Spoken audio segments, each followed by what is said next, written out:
Yo guys, Indonesia merupakan negara maritim terbesar di dunia.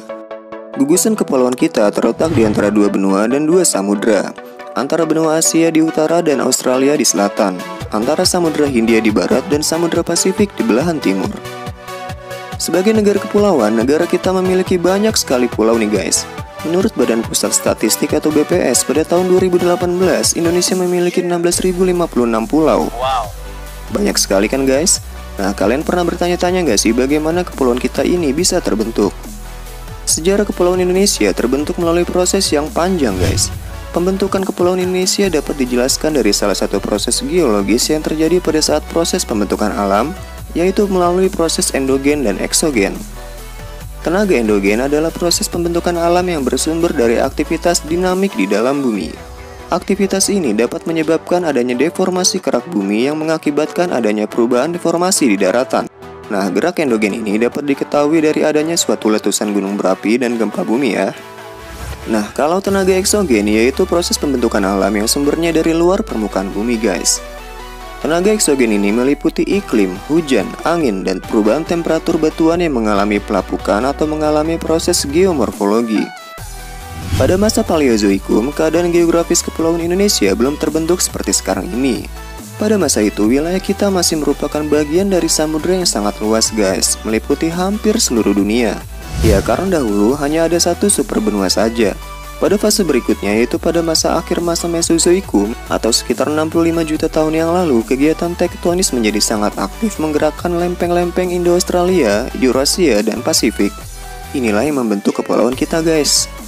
Sebagian wilayah kepulauan Indonesia merupakan titik temu di antara tiga lempeng, yaitu lempeng Indo-Australia di selatan, lempeng Eurasia di utara, dan lempeng Pasifik di timur. Setiap tahunnya, lempeng-lempeng tersebut bergerak dengan kecepatan 7 hingga 9 cm.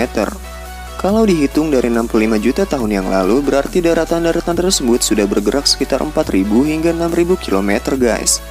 Nah, pergerakan lempeng-lempeng inilah yang memberikan pengaruh besar terhadap terbentuknya kepulauan Indonesia hingga sekarang. Benua Eurasia mulai menjadi pulau-pulau yang terpisah satu dengan yang lainnya. Sebagian diantaranya bergerak ke selatan membentuk pulau-pulau Sumatera, Jawa, Kalimantan, Sulawesi, serta pulau-pulau di Nusa Tenggara Barat dan Kepulauan Banda.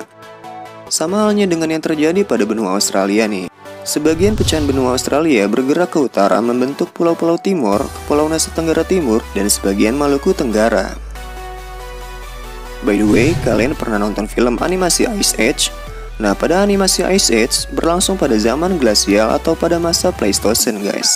Pada masa itu berlangsung sekitar 3 juta sampai 10.000 tahun yang lalu. Pada masa Pleistocene, bagian barat Indonesia pernah menyatu dengan benua Asia yang kini disebut dengan paparan Sunda. Bagian timur Indonesia pernah menyatu dengan benua Australia yang kini disebut dengan paparan Sahul. Makanya gak usah heran ya guys, kalau hewan-hewan yang kita jumpai di daratan Asia juga ada di bagian barat Indonesia, dan hewan-hewan di Australia dapat kita jumpai juga di wilayah timur Indonesia. Tuh apa tuh? Hah? Mau apa Pompeyo?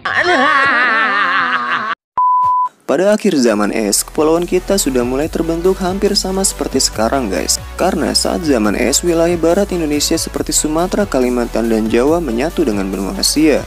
Dan ketika zaman es mulai berakhir, sebagian besar daratan Sumatera, Kalimantan, dan Jawa tenggelam menjadi laut dangkal akibat terjadinya proses kenaikan permukaan laut karena mencairnya es. Sulawesi pada masa itu sudah mulai terbentuk, sementara Papua sudah mulai bergeser ke utara. Pembagian paparan Sahul di sebelah timur, paparan Sunda di sebelah barat tersebut kemudian dipisahkan oleh garis Wallace yang merupakan pembatas sebaran fauna yang membentang dari Selat Lombok hingga Selat Makassar ke arah utara. Garis Wallace diambil dari nama Alfred Russel Wallace, seorang ilmuwan yang meneliti tentang persebaran fauna di Indonesia. Sebaran fauna tersebut juga menjadi salah satu bukti bahwasannya daratan negeri kita dulu pernah menjadi bagian dari benua Asia dan Australia. Oke guys, mungkin itu saja yang bisa kita bahas dalam episode kali ini. Dukung kami dengan subscribe channel ini. Ingat, subscribe itu gratis. Tinggalkan like dan komentar yang membangun ya, biar kami semangat bikin konten untuk kalian. Dukung juga channel-channel edukasi lainnya supaya bisa memajukan generasi bangsa. Akhir kata, salam Jas Merah.